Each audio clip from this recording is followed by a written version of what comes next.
Welcome to channel ini, dan saya sendiri Dava Satria ya. Kali ini kita akan coba review 6D.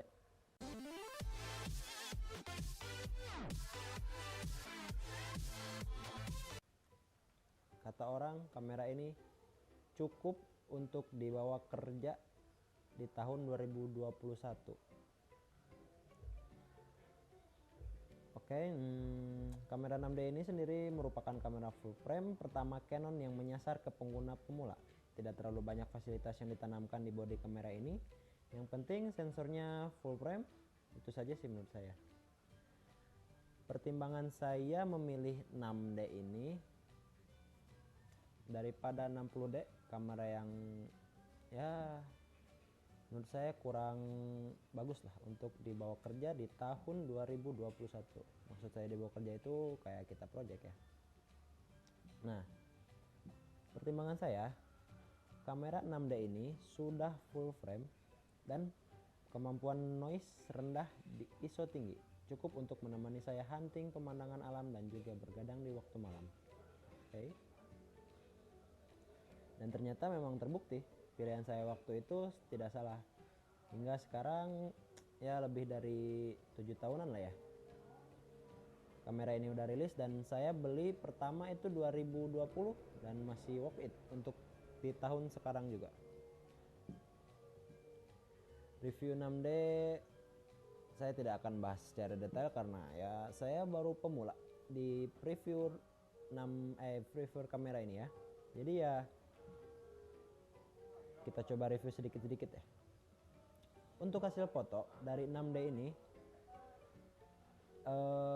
gimana ya, untuk foto pemandangan yang dihasilkan oleh 6D sampai saat ini saya akui masih sangat bagus, terutama kalau menggunakan ISO rendah hingga ISO 6400, no komplain lah. Noise memang berasa di ISO 6400, tapi masih bisa diperbaiki, terlebih kalau menggunakan file RAW di post processing. Akurasi warna dan white balance di setting auto juga masih cukup oke. Saya lebih banyak menggunakan format RAW karena ya untuk kebutuhan Photoshop juga kan. Dan kalau membahas dari dynamic range ya, ntar kita coba dulu. Nah, kalau dibandingkan dengan kamera sekarang, mungkin terasa dynamic range dari Canon EOS 6D ini agak jauh tertinggal, terutama di shadow. Kalau kita naikkan agak banyak, mulai muncul artifak kayak gambar pecah, kayak ISO tinggi lah. Oke, kita coba pakai lensa ya. Saya biasa pakai lensa Sigma 35 mm, Sigma Art. Ini lensanya.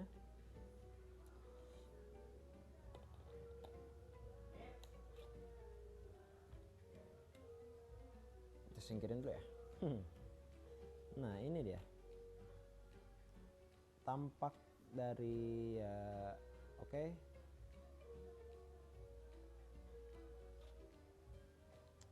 Dari view-nya juga enak banget ini.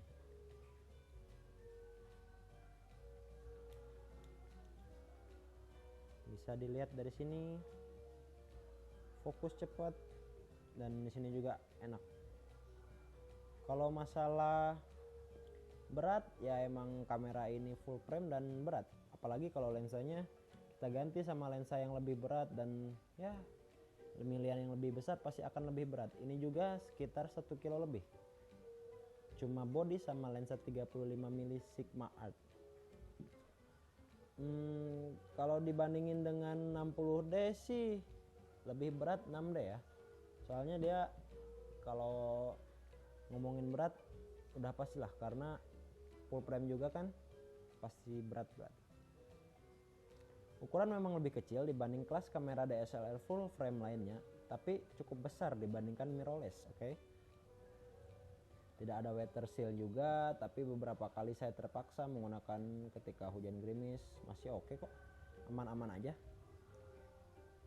Oke, kita sekarang bahas tombolnya. Ini ada tombol menu. Nah, Ini ya biasalah pengaturan image quality atau yang lainnya. Di sini ada pengaturan foto, pengaturan gambar, dan pengaturan video dan lain-lain. Dan di sini juga ada tombol info. Itu ada info untuk kamera tersebut, color space dan lain-lain. Ini ada kalibrasi juga. Dan ini adalah review yang layar utama. Di sini ada tombol switch foto dan switch video. Nah, ini bisa tombol switch foto sama switch video. Kalau dipencet dia akan play video tersebut. Ini ada tombol zoom. Dan tombol key ya untuk kita atur-atur di bawahnya. Atur mau ISO berapa, shutter speednya berapa. Dan ya kayak biasalah tombol standar Canon. Ini juga ada AF on, tombol zoom juga di sini. Tombol locknya di sini switch lock. Ini scroll mantap banget. Beda sama yang 60D. Kalau 60D lebih seret kalau menurut saya.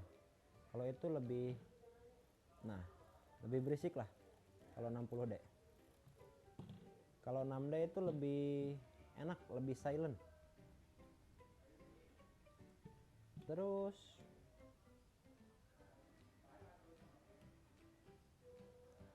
di sebelah sini ada buat memory card ya, micro card.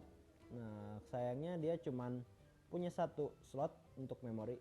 Dikarenakan kebutuhan fotografi itu lebih besar, saya kira kurang cukup lah untuk satu slot memori yang ada di 6D ini. Di sini ada tombol ada slot untuk mic. Dan di sini juga ada tutup. Di sini juga ada slot untuk USB dan HDMI out. Oke, kita sampingkan dulu itu. Dan sekarang di sini ada slot baterai juga. Seperti umumnya lah. Seri 60D juga sama seperti ini. Ini kalau nggak salah bisa ngejepret satu baterai itu kalau full bisa 1000 foto. Jadi lumayan awet untuk kamera full frame.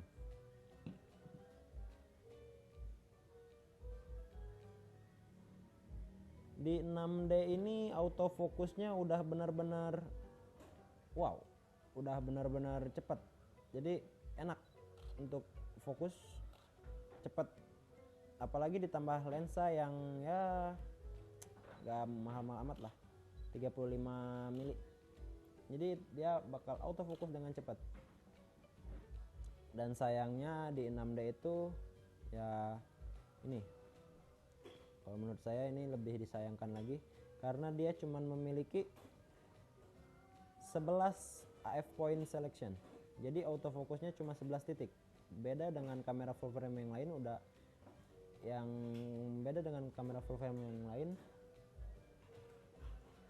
sudah banyak titik poin aksesnya. Ini cuma 11 ya. Dan cuma yang tengahnya aja yang besar ini. Yang kiri kanan kecil. Jadi ya mungkin kalau pinggir-pinggirnya ini susah untuk fokus. Kalau masalah video, ya saya jarang banget gunain video di kamera ini, soalnya ya kan kebutuhan saya untuk fotografi dong. Jadi video cukup jarang. Kalau menurut saya kalau 6D dipakai video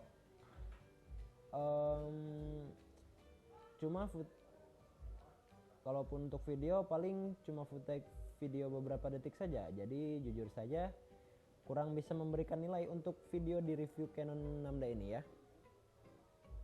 Nah, saya dulu beli kamera 6D ini dengan harga sekitar 8 juta sampai 9 jutaan lah.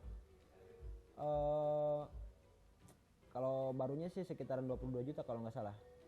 Body only waktu tahun 2020 ya.